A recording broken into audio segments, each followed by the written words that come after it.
Hello, my name is Ryan, and welcome to my channel Counting from Caleb.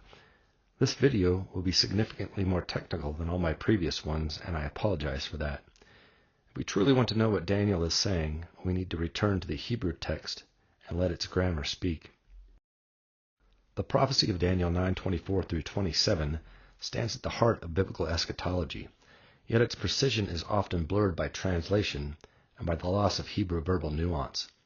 In these 4 verses, the covenantal countdown was delivered to Daniel by the angel Gabriel, sent by Yahweh under the inspiration of the Holy Spirit, a legal timetable embedded within Israel's sabbatical and Jubilee rhythms. To grasp the prophecy rightly, one must go beyond the surface reading of the words and attend carefully to the Hebrew structure, especially the function of the wav consecutive, the sequential trigger that moves the prophetic clock forward. Most wavs in the passage are conjunctive, simply describing or explaining, but one form alone, Hiphil, and he will cause to prevail, acts as the decisive legal marker that initiates the final 7-year period. By recognizing this single gavel strike and how the Hebrew grammar carries the subject forward, we can clearly separate the gap events that follow the 69th week from this true start of the 70th, preserving both the legal and chronological integrity of the prophecy. Let's begin where this prophecy begins, not with charts or dates, but with Daniel's own words. Near the close of the 70 years Jeremiah foretold. Daniel 9:1 through 3. In the first year of Darius, the son of Ahasuerus, a Mede by descent, who was made king over the kingdom of the Chaldeans, in the first year of his reign, I, Daniel, understood the scriptures according to the word of Yahweh given to Jeremiah the prophet, that the desolations of Jerusalem would last 70 years. So I turned my face to the Lord Yahweh, to seek him by prayer and supplications, with fasting, sackcloth, and ashes. Daniel is praying near the end of the 70 years Jeremiah prophesied. He knows the 70 years of judgment are almost complete and wants to know what happens next. His prayer is a covenant appeal. He confesses the nation's guilt, appeals to God's mercy, and asks for the restoration of Jerusalem and the temple. This is not simply personal. It is framed in the legal language of Leviticus 26 and Deuteronomy 28 through 30, where God promised both exile and restoration. Daniel asked about 70 literal years. Gabriel answers with 77s, or Shavuim. Shavuot means 7, and in Leviticus 25 it's the unit for counting 7 years, a sabbatical cycle. Instead of counting just to the end of Babylon's domination, Gabriel starts a clock for the entire redemption plan. From that decree all the way to the final anointing of the Most Holy. This isn't just a new number, it's covenantal Jubilee language, pointing straight back to Leviticus 25's cycles of 7. Gabriel is saying, the restoration you're asking about is part of a much bigger covenant timeline. What is the wav? The Hebrew letter wav is the 6th letter of the Hebrew alphabet. As a prefix, it is attached directly to the next word, often to a verb or noun. The wav is one of the most important and often misunderstood keys to reading the Hebrew Bible accurately. In Hebrew narrative and legal texts, the wav just doesn't mean and. It signals how each clause connects to the next. This affects chronology. Whether events happen at the same time or in sequence, it affects legal cause and effect, whether one action triggers another under covenant terms. Also, explanatory context. Whether a statement pauses the storyline to give background or clarification. Because Hebrew often omits explicit time markers, the wav system is a primary way the text signals progression, synchronicity, or interruption. In covenant passages, especially like in Daniel 9, missing these wav distinctions can completely alter the meaning. In English, and is generally neutral. It simply links 2 ideas without indicating how they relate to time or logic. In Hebrew, however, the use of wav changes the relationship between clauses. A conjunctive wav adds more information about the same moment or situation without advancing the timeline. A disjunctive wav interrupts the flow to introduce background information, explanation, or contrast. A consecutive or sequential wav moves the action forward in time or triggers the next legal step in a sequence. How the wav impacts the reading of Daniel 9:24 through 27. 77s are decreed for your people and for your holy city, to restrain the transgression and to make an end of sin, and to atone for iniquity, and to bring in everlasting righteousness, and to seal up vision and prophet, and to anoint the most holy. And you must know and understand, from the going forth of the word to restore and build Jerusalem until Messiah, the Prince, will be 7 sevens and 62 sevens, and it will be restored and built again, with plaza and fortification, even in times of distress. And after 62 sevens, Messiah will be cut off and will have nothing, and the city and the sanctuary the people of the coming Prince will destroy, and its end will be with a flood, and until the end there will be war, desolations are decreed. And he will cause a covenant to prevail with the many for 1 7, and in the middle of the 7 he will cause sacrifice and grain offering to cease, and upon the wing of abominations will be the desolator, and until the complete end, what is decreed will be poured out on the desolator. Here I've noted each wav: C for conjunctive, D for disjunctive, and S for consecutive or sequential. Verse 26 says, and after. This signals a break where the gap begins with a disjunctive wav. But in Hebrew, this is not a time-progressing form. It's a shift into description. The verbs here, like will be cut off, are not in the next event form, so the clock is not running. These things happen after the 69 weeks are over, but before the 70th week legally starts. Verse 27 uses a special Hebrew form, wahigbir, a wav consecutive that restarts the sequence. This is the grammatical start gun for the final Shavuot, the 70th week. The prophecy has a clear pause between the 69th and 70 weeks, and the Hebrew grammar shows exactly where the pause begins and ends. 77s are decreed for your people, to restrain the transgression, and to make an end of sin, and to atone for iniquity, and to bring in everlasting righteousness, and to seal up vision and prophet, and to anoint the most holy. Each wav here is conjunctive, simply joining 6 objectives. It functions like a checklist. It does not move the time forward. It describes the covenantal goals that are to be completed in the 77s. They introduce the scope of what the 77s cover, but the countdown to Messiah only begins in verse 25. 77s are decreed. This is the overarching total, the full prophetic period allotted to accomplish these 6 objectives listed in the rest of the verse before Daniel narrows focus in verses 25 through 27. The fact that verse 25 starts counting from a decree to Messiah for a specific 69 plus 1 sabbatical weeks shows Daniel is zooming in on a subset of the broader 77s announced in verse 24. The use of natak, cut off, decreed, determined, in verse 24 can imply a portion cut from a larger whole, hinting that the 490 years are a slice of a longer ordained timeline. Daniel 9:25 opens with a wav conjunctive followed by 2 imperfect verbs used imperatively. This is a wav conjunctive giving Daniel the command to pay careful attention before Gabriel lays out the timeline. In Daniel 9:26, the opening wav on and after 62 sevens is a wav disjunctive that marks a scene change. It is placed right after the 69th week has run its course. It signals that the events which follow are not the next tick on the prophetic clock. Instead, they are descriptive background of what happens after the 69 weeks end. The prophetic clock stops here. You are now in the gap between the 69th and 70th week. This is the grammatical marker in Daniel 9 that tells us the 69th week has been completed, and the narrative is now moving into a different time frame until the legal restart in verse 27. The wav pattern in Daniel 9:26 alternates between disjunctive and conjunctive clauses, and this is a grammatical fingerprint that tells us we have moved away from the mainline narrative of verse 25. In verse 25, the wav consecutive drives the mainline progression from the decree to rebuild Jerusalem to the rebuilding to Messiah's arrival, each clause advancing the prophetic countdown.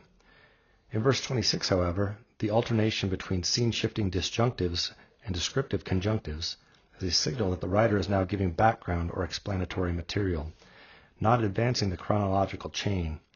This is how biblical Hebrew marks an interlude before returning to the main line in verse 27, where the wav consecutive on wahigbir signals the resumption of the timeline. A disjunctive wav opens a new frame, scene, or subject, like a headline. A conjunctive wav attaches the descriptive content that explains or fills in that headline. Verse 26 includes alternating disjunctive and conjunctive wavs. And after the 62 sevens sets the time frame. Messiah will be cut off and have nothing describes what happens in that frame. And the city shifts to a new subject. And the sanctuary, the people of a coming prince will destroy, describes what happens to that subject. And its end will come with a flood, shifts the focus to the end of that destruction. And until the end there will be war, desolations are decreed, describes the ongoing condition from that end until the final end. This pattern repeats, making the verse a series of scene detail pairs instead of a straight chain of events. It's why verse 26 is descriptive background in the gap rather than a continuation of the countdown from verse 25. Between Daniel 9:26 and 27 lies the prophetic gap period. This is the many days described in Hosea 3:4 through 5, when Israel has no king or prince, no sacrifice, and no ephod, a time of ongoing covenant discipline under Gentile domination. During this gap, the final phase of Leviticus 26, the 7 times judgments, is unfolding. The prophetic clock, which stopped at the end of the 69 weeks, will only resume when the sequential trigger of verse 27, Hiphil, the wav consecutive imperfect, is fulfilled, initiating the 70th Shavuot and carrying the prophecy to its completion at Messiah's return. Only when we hit Hiphil in verse 27, a wav consecutive, does the timeline resume. That's the grammatical and legal reset of the countdown. It's the beginning of the 70th week. If you treat all the wavs in Daniel 9 the same, the prophecy can look like a jumble. 6 overlapping goals, Messiah cut off, a destroyed city, then another covenant, all with no clear time flow.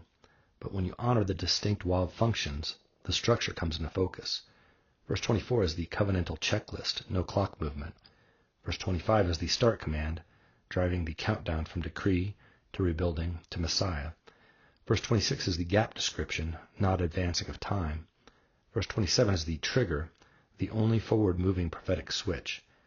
That's when the whole prophecy snaps into place, a 490-year countdown embedded in the 70 Jubilee macro cycle, paused after the 69th week, then resumed by the only wav consecutive in verse 27. Daniel 9 isn't just loose prophecy. It's a carefully structured legal document. Each wav signals how the timeline is to be read. The legal goals are in verse 24, the command to count in verse 25, the descriptive gap, verse 26, and the chronological trigger in verse 27. What Gabriel is saying, verse 24 is the scope. 77s are decreed. This is the full program of 6 covenantal objectives that must be finished before the age closes. The 77s here are not only 490 years, but also a pointer back to Leviticus 25, 70 Jubilee weeks. In other words, Daniel, we are talking about the whole redemption plan rooted in the covenantal cycles. In verse 25, the 69 sevens run in full. And you must know, and you must understand. Gabriel gives Daniel a direct instruction to start counting sabbatical weeks from the decree. What follows is the detailed 490-year timeline, which is 7 sevens and 62 sevens, equaling 69 sevens until Messiah. That's 69 total sevens, or 483 years. The grammar is continuous. There is no hint of a break yet, so the micro timeline runs straight through to Messiah's arrival. 7 sevens, 49 years, plus 62 sevens, 434 years, equals 69 sevens, 483 years. That's 69 full sabbatical cycles, reckoned in covenantal years. The terminus of that count is when Messiah the Prince comes. Since the units are sabbatical years, the 69th sabbatical year itself is the one in which Messiah appears. Verse 26 is after the 62 sevens, and after the 62 sevens, Messiah will be cut off. Notice the after puts the cutting off after the 69th seven is already complete. This means Messiah arrives, the 69th Shavuot finishes, then following he is cut off. The prophecy explicitly distinguishes that the count runs to Messiah's arrival and the cutting off happens after, Here it starts the clause and pushes the cutting off into the period following the completion of the 69th seven. In verse 26, yekaret is the Nephal imperfect of karat, to cut off, cut a covenant. This verb is used in the Torah for legal covenant making and legal covenant breach or execution. In this case, it means Messiah is executed under the legal terms of Mosaic law, fulfilling its demands once for all. The cutoff happens after the 69 sevens, so after his arrival year is complete. Verse 25 through 26 clearly gives us a 69 plus 1 sabbatical week timeline. 483 plus 7 equals 490 years. That countdown runs from the decree to Messiah's first coming. The problem is the 70th week was never completed. Messiah was cut off early, the city and sanctuary were destroyed, but the final stipulations of verse 27 were not fulfilled. So in a pure 490-year only reading, the clock breaks, the last 7 are hanging. The pause is after the 69th 7 is complete, but before the 70th begins. Messiah's cutting off happens during this after gap, not within the 69th itself. Yeshua's crucifixion occurred on a Wednesday, the middle of a literal 7-day week, serving as a prophetic scale model of Daniel's midweek pattern. In prophetic symbolism, a day can foreshadow a year, and Messiah's death on the 4th day of the week pointed ahead to the 4th year of the final 7-year Shavuot. In his first coming, the midweek event was the giving of himself as the ultimate offering, fulfilling the covenant and opening access to God as the temple veil was torn. In the future, the midweek event will be its dark counterpart. The coming prince will abolish sacrifice, break covenant, and defile the sanctuary. God embedded this middle of the week marker into the Passion Week so that the timing of the final fulfillment would be unmistakable. The first midweek act brought redemption. The second will bring desolation. Verse 27 is the trigger. The Wav consecutive on Wahigbir, and he will cause a covenant to prevail, as the only real restart switch. This launches the final 7, the 70th week. The clocks Gabriel reveals. The first clock is the micro timeline of 490 years, or sabbatical 7s. This is the covenantal enforcement clock. It is measured in Shavuot of years, or 7 sabbatical cycles. It ticks from the decree to Messiah's arrival and pauses after 69 cycles. The final 70th Shavuot must be completed before the age ends. This is why the Wav consecutive in verse 27 is critical. It resumes the micro clock legally. The 6 objectives in verse 24: finish transgression, atone for iniquity, make an end of sins, bring in everlasting righteousness, seal vision and prophet, anoint the most holy, have both near-term and ultimate fulfillment layers. Daniel 9:24's scope, 77s are decreed, is broad enough to include more than one type of 7. Daniel 9:25 through 27's zoom in focuses only on the 69 plus 1 sabbatical weeks of years relevant to Messiah's first coming. This means verse 24 is the macro announcement, the Jubilee scale, and verse 25 through 27 is the micro application, the sabbatical scale. Without 2 clocks, the prophecy can't cover both the first coming and the final Jubilee restoration, which Daniel seems to intend. The macro timeline is 3,430 years, the Jubilee 7s. This is the inheritance clock. It is measured in Jubilee cycles, 49-year 7s. It begins at Israel's inheritance of the land. It never pauses. There is no gap because Yahweh's land ownership covenant cannot be suspended. It runs seamlessly through history all the way to the end of the age. The microclock, 490 years, is tied to covenant violations, redemption, and Messiah's work. The macroclock, 3,430 years, is tied to land, inheritance, and ultimate Jubilee release. For prophecy to resolve legally, the paused microclock must restart and finish inside the macrocycle's final Jubilee. This locks Daniel's 70th week to the 70th Jubilee's final Shavuot, the last legal window for fulfillment. Natak, cut off, mark off, decreed, in verse 24 likely suggests that the 77s are not the whole plan, but a specific, bounded portion cut from a larger divinely ordained timeline. That larger whole is the 70 Jubilee cycles, with the 490 years functioning as a covenantal slice with its own legal objectives. Mathematically, if you just keep counting sabbatical sevens from the decree, the week after the 69th would be the 70th in sequence. But Gabriel is not simply giving an uninterrupted count. He's revealing two clocks. The week after the 69th is not the 70th prophetic week until the legal trigger, Hiphil, activates it. The math of the Jubilee cycle makes room for the pause, but the prophetic clock only starts again when the covenant with many event occurs. Later in this video, I will reveal that there are actually 4 clocks of time in this prophecy. Why does Hiphil begin the 70th week? The consecutive wav is used with specific verb forms, weikatal for past events, weikatal for future prophetic sequences. This pushes the sequence forward, and then, or next. It marks the next tick in the prophetic or narrative chain. And he will cause to prevail is this type. It's Hiphil and perfect, third-person masculine singular from Gabar with the wav consecutive. This resumes the sequence after the descriptive gap of verse 26. It legally binds the covenant strengthening action to the chronological chain of verses 25 through 26. The Hiphil imperfect third-person masculine singular of Gabar is Yugbir. When you attach a wav consecutive in prophetic future contexts, the yod prefix changes to he with a harek vowel, Higbir.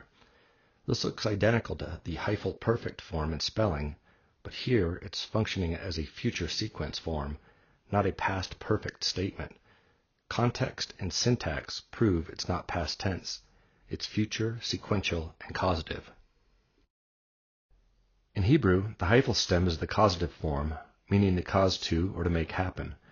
The difference between Hiphil perfect and Hiphil imperfect is not primarily about past or future, but about how the action is viewed. The perfect aspect presents the action as a completed whole, often a one-time act with its endpoint in view, while the imperfect aspect presents the action as an incomplete or ongoing, unfolding over time, and potentially repetitive or continuous. In Daniel 9:27, Hiphil is morphologically Hiphil perfect, but with a wav consecutive, it takes on a future sequential force, meaning, and he will cause to prevail in a sustained way for the 7 years, with escalation at its midpoint.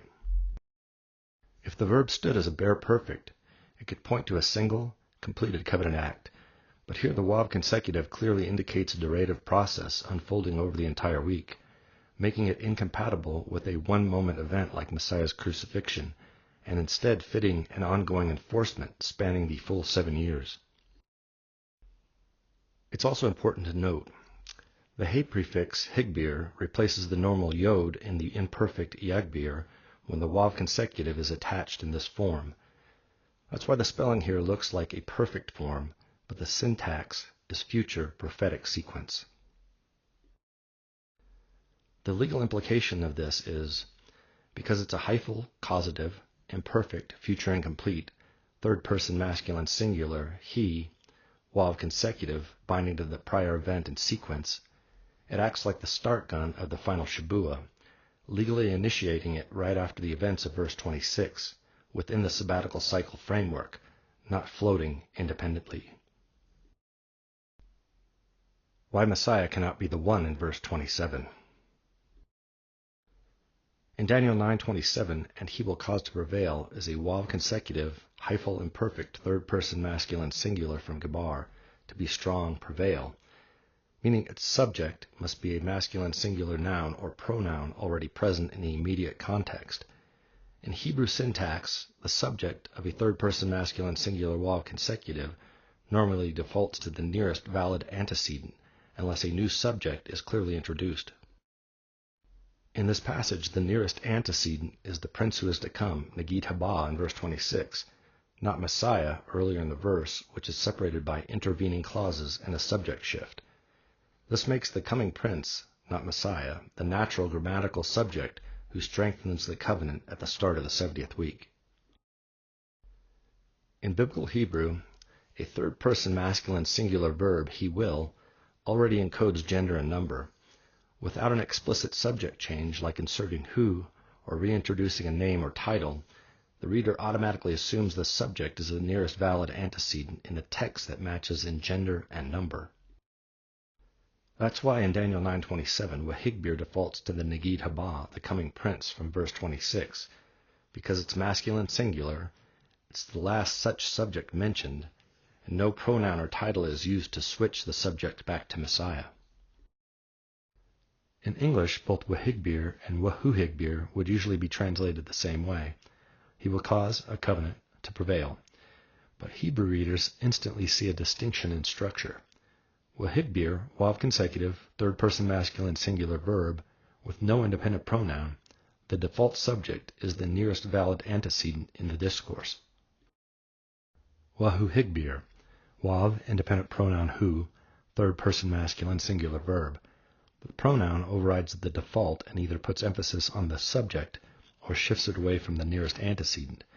Because Daniel 9:27 does not have the pronoun who, the natural reading is to take the subject from the last active antecedent, Negid Haba, the coming prince from verse 26. There's no grammatical signal to switch the subject back to Messiah, so forcing it to refer to him ignores Hebrew's default cohesion rule.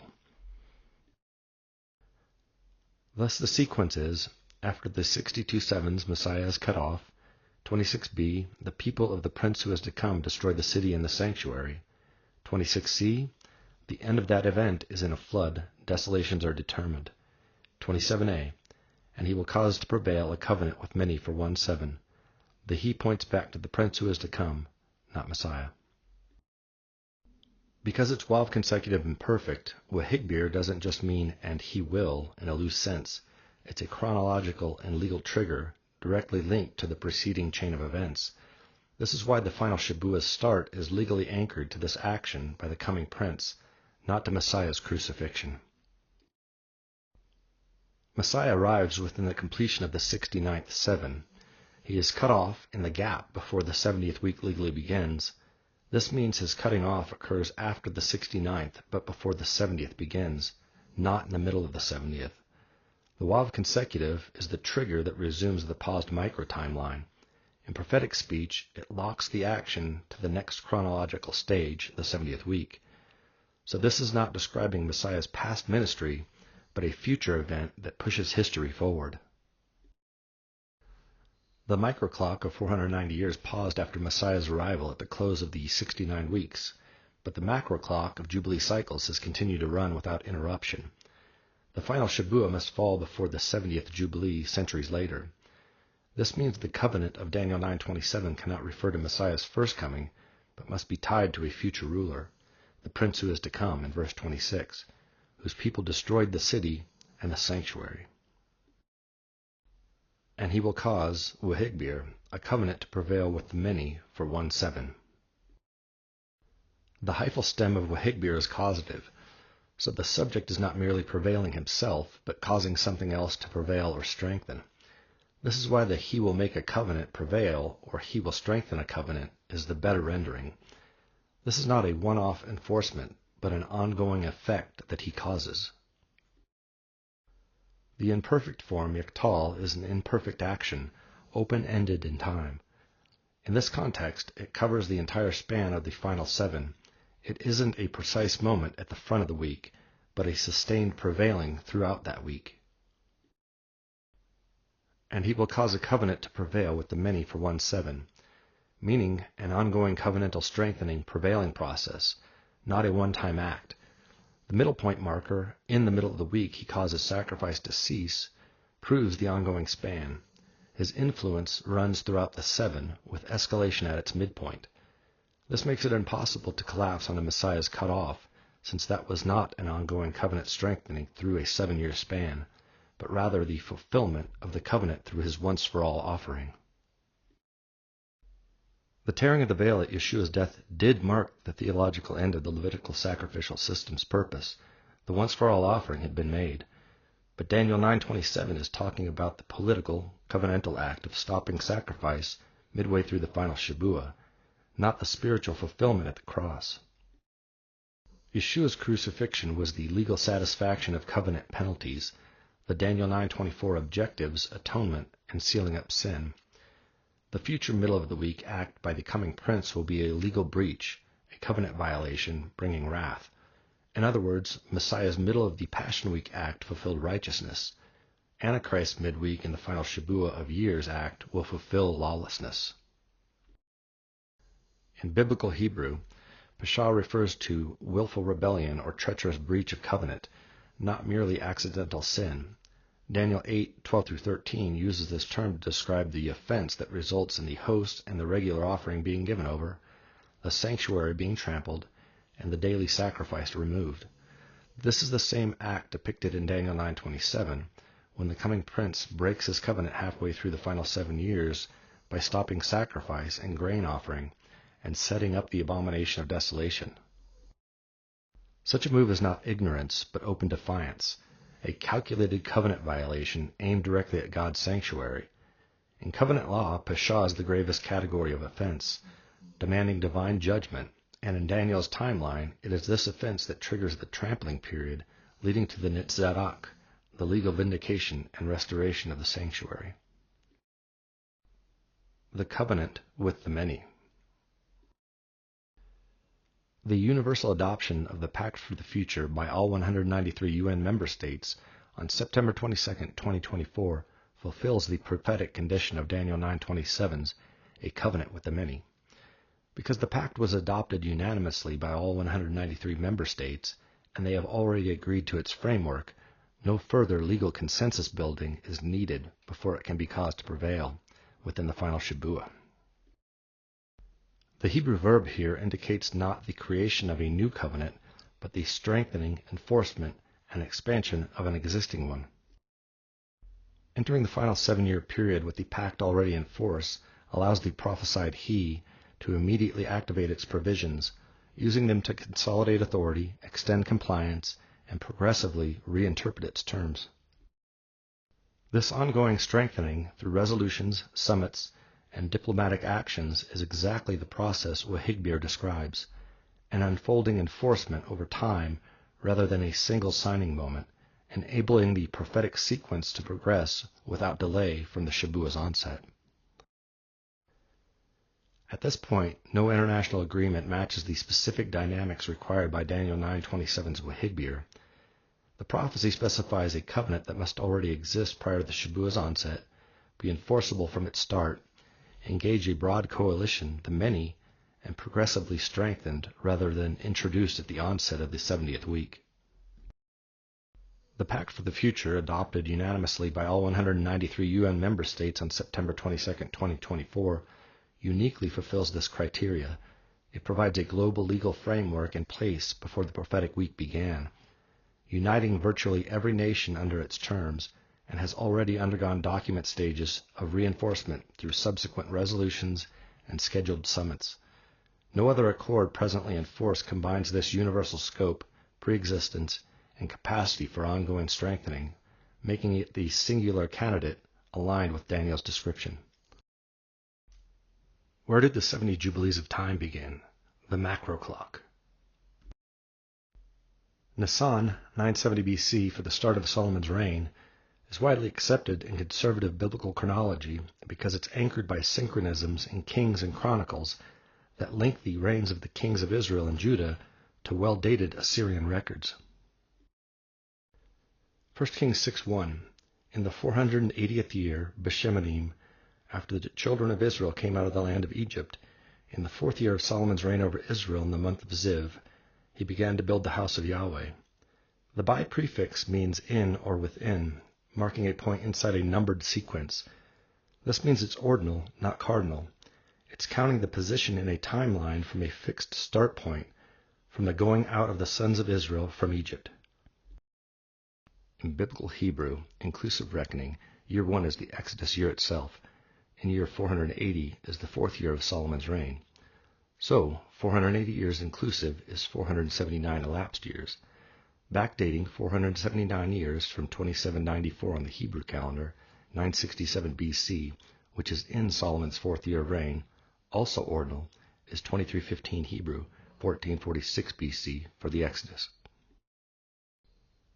The Exodus is calculated from the first month of the year, which is Nisan. Calculating back from the first temple's construction by Solomon places the Exodus in 1446 BC, 2315 Hebrew. So from the Exodus on the 15th of Nisan, the first day of unleavened bread. It is 40 years to entry into the Promised Land on Nisan 10, 1406 BC, which is in Hebrew year 2355. Caleb's age marker calculates the year of inheritance. He is 40 years of age in the year of the spy mission from Kadesh Barnea. That mission was in year 2 after the Exodus, shortly after leaving Sinai. 45 years later is the year Caleb speaks to Joshua in Joshua 14:10 and receives his inheritance of Hebron, now age 85. So, this places the inheritance 46 years from the Exodus.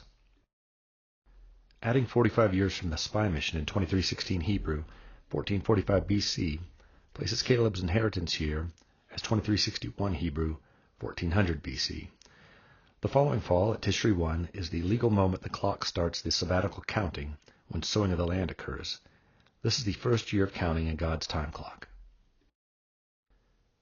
Deuteronomy 4:37 through 38 is looking back over Israel's history to explain why they were about to inherit the land, and it links that inheritance to the completion of conquest. Grounds for the gift of inheritance is found in verse 37. Yahweh loved the fathers Abraham, Isaac, and Jacob. He chose their descendants after them. This covenantal love is the legal basis for giving the land. The means of possession is found in verse 38a, driving out from before you nations greater and mightier than you. This refers to the military phase under Joshua, the conquering of the Promised Land. The timing of inheritance is in verse 38b, to bring you in, to give you their land for an inheritance, as it is today. The giving here is after the driving out. Leviticus 25, 2 through 10 ties the sabbatical Jubilee cycle to when you enter the land and possess it. Deuteronomy 4:37 through 38 and Joshua 14 show the first formal allotment, which is Caleb's inheritance. This is the legal possession marker after conquest. This means 2361 Hebrew, 1400 BC is the anchor year for counting Jubilee cycles. Entry in 1406 BC, Nisan 10, Israel crosses the Jordan. This is the arrival, but not yet land possession. Inheritance occurs when Caleb receives Hebron, and the land is formally allotted among the tribes. The law of Leviticus 25 presupposes that Israel is actually living on, working, and owning the land. That only begins with inheritance. The starting point for the 70 Jubilee cycles depends on whether we count from Israel's entry into the land or from their inheritance of it. Entry into Canaan in 1406 BC, 2355 Hebrew, marks the moment they arrived but were not yet settled or in possession of their tribal allotments, so the land could not yet enjoy its Sabbaths. From this entry to the entry into Daniel's 70th week is 70 times 49 years, creating a historical symmetry between the first conquest and the final 7 years. However, the legal covenantal clock of Leviticus 25 begins only when the land is apportioned and possessed, making Caleb's inheritance year in 1400 BC, 2361 Hebrew, the proper anchor for the Jubilee count. From that year, 70 times 49 years, 3,430 years, reaches the close of the sabbatical year of 5791 Hebrew, immediately before the Jubilee trumpet on Tishri 10, 5792 Hebrew. In this way, the entry date frames the historical symmetry, while the inheritance date sets the legal Jubilee clock. If we start at the year of the Exodus, 2315 Hebrew, and count forward 479 years, we end up at 2794 Hebrew. Nisan 1 within that year is the start of the 480th year from the Exodus. The second month in the 480th year and Solomon's fourth year of reign is when the temple construction began. Construction was completed the 8th month in the 11th year of his reign, which is 2802 Hebrew, a sabbatical year. From inheritance of the Promised Land to the sabbatical year the temple was completed in is 441 years. 441 divided by 49 is 9, meaning the year following would be a Jubilee year. The temple was dedicated in the 7th month, which would be this year of Jubilee, 2803 Hebrew, the 50th year, and the first in the next cycle. The 11-month delay was almost certainly intentional, so that the temple would be dedicated in a Jubilee year, the first year of the 10th Jubilee cycle. This gives us an anchor point in the 70 weeks of Jubilee. Where do the 7 weeks and 62 weeks of time begin? The microclock, 69 total Shavuim. Artaxerxes' decree itself was in 458 BC, 3303 Hebrew, and is in year 4 within a sabbatical cycle. To count Shavuot, we only need to know within which Shavuot of the macro cycle the decree is being made to make our calculation of 69 weeks to Messiah. For the macro Jubilee cycle, the decree is simply a point within the larger, unbroken macro cycle that began with Israel's land inheritance. All we do is anchor the micro 69 Shavuot prophecy inside the correct macro Shavuot. That way the micro clock finishes within the macro clock's final Jubilee window, which satisfies both covenantal timing and the Jubilee rest motif. Here we see the year that the decree was made is in year 4 of the second Shavuot within the 20th Jubilee cycle. The first full Shavuot following the decree is number 1 of 69. In Daniel 9, the weeks are not arbitrary 7-year chunks starting mid-cycle. They are covenantal 7-year cycles that must begin and end in harmony with the Yahweh-ordained sabbatical rhythm. So in this case, the decree is issued in the 7th year of Artaxerxes' reign, 458 BC. This happens in year 4 of an existing sabbatical cycle, not at the cycle's beginning. Just like the Omer count to Shavuot does not start on the same day as Passover, but waits until the appointed first day of the count, the morrow after the weekly Sabbath, Daniel's weeks don't start on the decree day itself. Instead, the decree is given, but the prophetic count waits until the current sabbatical week is completed. Then the next full Shavuot, 7-year cycle, begins the count. Once the decree year is identified in the first full sabbatical cycle after it is chosen as year 1, you count 7 sevens, 49 years, and 62 sevens, 434 years, totaling 69 Shavuot of years, or 483 years, to reach Messiah's arrival. And because Daniel's until is inclusive, Messiah arrives at the close of the 69th Shavuot, not after it, meaning his arrival occurs within the sabbatical year that ends the 69 count, not the following cycle. When the sabbatical year ends, the 69 count is complete, and the prophetic gap of verse 26 begins. Based on this analysis, the 70th week of Daniel's prophecy may have already begun. The macro clock of 70 Jubilee cycles is measured in Tishri years, and we are currently in the final 7-year block of that cycle. Counting from Tishri 5785 to Tishri 5791 reveals the last sabbatical cycle before the 70th Jubilee. Since Daniel's 70th week must fall within this final sabbatical cycle to conclude before the Jubilee trumpet on Yom Kippur 5792, these calculations align with the window for its fulfillment. Because this is the close of the 70th week, all 6 stipulations of Daniel 9:24, finishing the transgression, ending sin's legal claim, making atonement, bringing in everlasting righteousness, sealing up vision of prophet, and anointing the most holy, must be fulfilled by the completion of this final sabbatical cycle. Jubilee is both the 50th year of the completed cycle and the year 1 reset of the next 49-year block. This means that you always count 49 or 7 times 7 and land on a sabbatical year.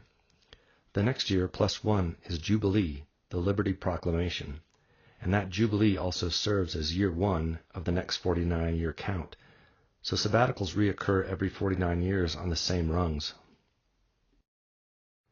So for counting sabbatical years, we use the sabbatical year itself as the anchor point. In a Jubilee cycle, we count from year 49 in the previous cycle. From there, the first year is the Jubilee counted as year 1 in the next Jubilee cycle. Counting 49 years brings us to the 49th year, a sabbatical year. Then again, the Jubilee is plus 1, the first and 50th from the previous 49, matching the counting to first fruits and Shavuot. First fruits occurs on the morrow after the weekly Sabbath of Passover. 70 Jubilee cycles together gives us a total of 3,430 years, but this doesn't match the count of 7 sevens to Shavuot, so there must be another step to get to a 7-7 cycle. Leviticus 25 creates a nested cycle. The macro Shavuot, the largest cycle, is a Jubilee at the generational prophetic scale. This is blocks of 70 years placed in weeks, totaling 490 years for each week. This is 7 weeks of 70 years with the 49-year Jubilee nested within. This 7 sevens configuration matches the counting to Jubilee or Shavuot and the 7 sevens Daniel foretold. Each 490-year week is bookended by 2 covenant rest points. Jubilee at the start, release, inheritance return, debt cancellation, new beginning. Sabbatical at the end, cessation, land rest, closure before the next Jubilee launch. Every 7 years is a sabbatical year or Shemitah. After 7 times 7 years is a Jubilee year. In the macro structure, the Jubilee acts like the first year of the next cycle, year 1 of 490, while still being the legal 50th of the previous. The sabbatical year at year 490 is like the 7th year of the 7th year cycle, inside the macro week ending in rest. So each 490-year macro week is launched by a Jubilee in year 1, concluded by a sabbatical year, 490, followed straight into the next Jubilee, year 491, which is year 1 of the next macro week. Think of it as 3 gears turning together. The small gear is weeks of days, or Shavuot. The medium gear is weeks of years, which is the Jubilee. The large gear is weeks of 70-year days, the macro Jubilee. As I was working through this video, it struck me that Gabriel seems to have hinted at 4 total clocks. Nowhere in the prophecy does it state that Messiah would arrive after these 70 weeks.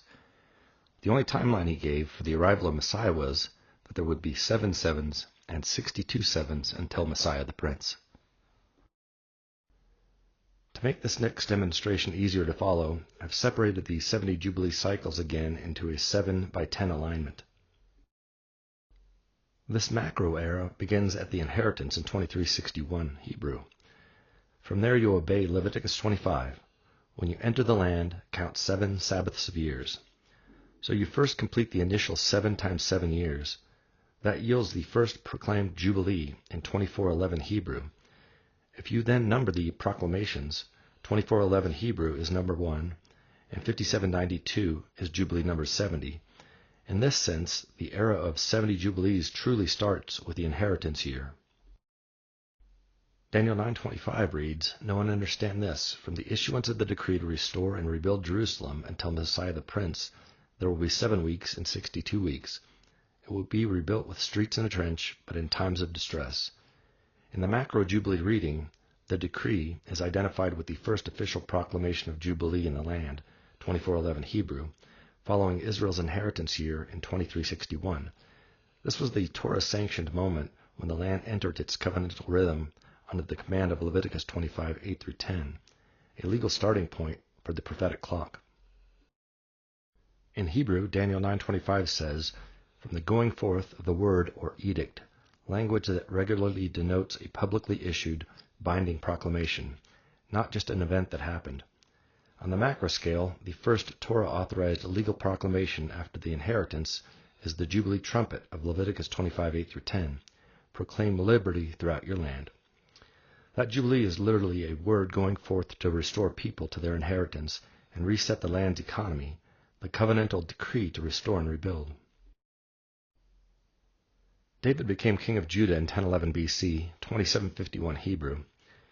In this period, Jerusalem is being restored not in stone, but in covenant unity.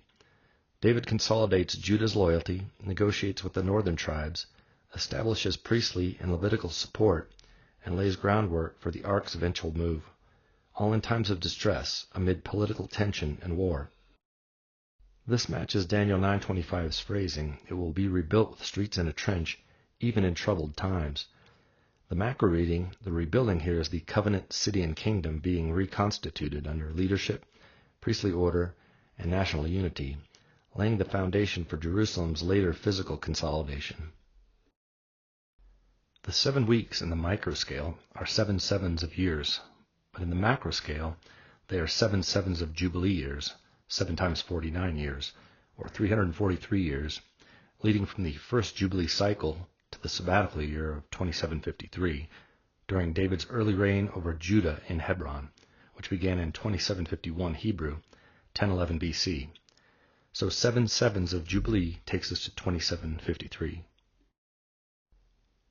Just as the Omer count to Shavuot begins after the weekly Sabbath, the count to the 62-week phase begins after David's ascension year, starting with the following sabbatical year as the covenantal count point.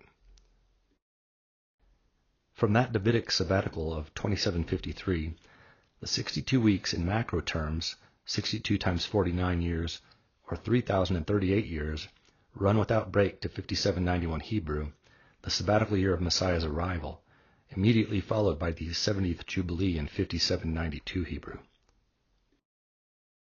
Daniel 9 distinguishes between the whole program of 77s determined for your people and your holy city, and the until Messiah the Prince marker of 7 sevens and 62 sevens. In other words, Scripture never says 77s until Messiah. The arrival is a slice inside the larger 70. Something I find quite remarkable is that the first 3 years of David's reign over Judah seem to hold significance. These years mark the final 3 years, concluding the 7 cycles of Jubilee that preceded them from the declaration of the first Jubilee, so a week's worth of Jubilee. Moreover, they commence at the end of the 4th year of the week of years, which aligns with the Passion Week, when Yeshua is in the grave before the end of the 4th day.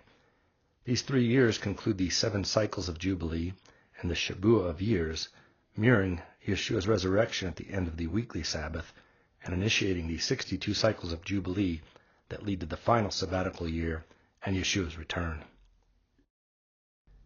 In the first coming micro-count, Messiah's public ministry began within the 69th week, inside the sabbatical year that closed that week, in keeping with the Hebrews' inclusive until in Daniel 9:25.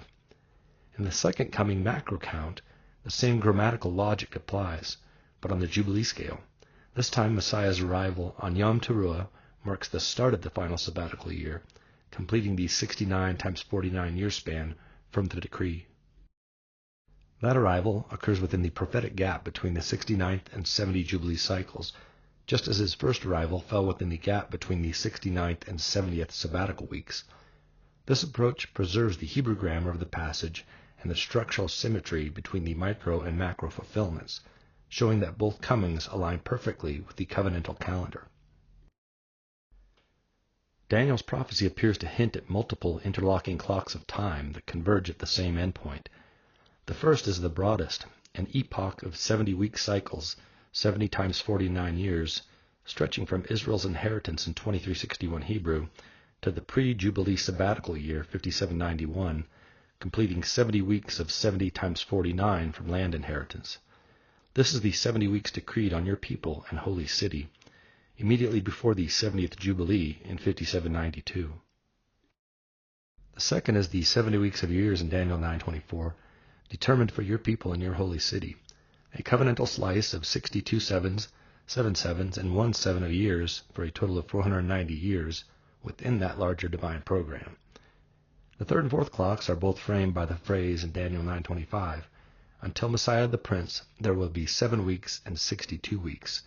But they operate on different scales. On the micro scale, it's 69 sevens of years from the decree to restore and rebuild Jerusalem until Messiah's first coming. On the macro scale of Jubilees, the 7 weeks are from the first Jubilee proclamation from inheritance of the land. From there, 7 sevens of Jubilees, 7 times 49 years, brings us to David's sabbatical year, when he is rebuilding Jerusalem, not with stone, but by reconstituting the covenant city and kingdom, and laying the foundation for Jerusalem's later physical consolidation. From that Davidic sabbatical, 62 sevens of Jubilees, 62 times 49 years, carry forward to the final sabbatical year in 5791 Hebrew, the sabbatical of Messiah's arrival. All 4 clocks. The epoch of 70 Jubilee cycles, the 70 sevens, which is 483 plus 7 years, the 7 and 62 sevens of years until Messiah's first coming, the 7 and 62 sevens of 49 years until his second arrival, all converge in the same sabbatical year, 5791, which completes Daniel's 70th week and fulfills the 490-year covenant slice in the 70 weeks of Daniel, just before the trumpet of the 70th Jubilee sounds in 5792. I understand that this study has been packed with technical detail, but I genuinely appreciate your patience in following through to the end. In an upcoming video, I'd like to present how the gap following the 69th week connects to the 70th week of Daniel. Yeshua is returning soon. Hallelujah. Shalom.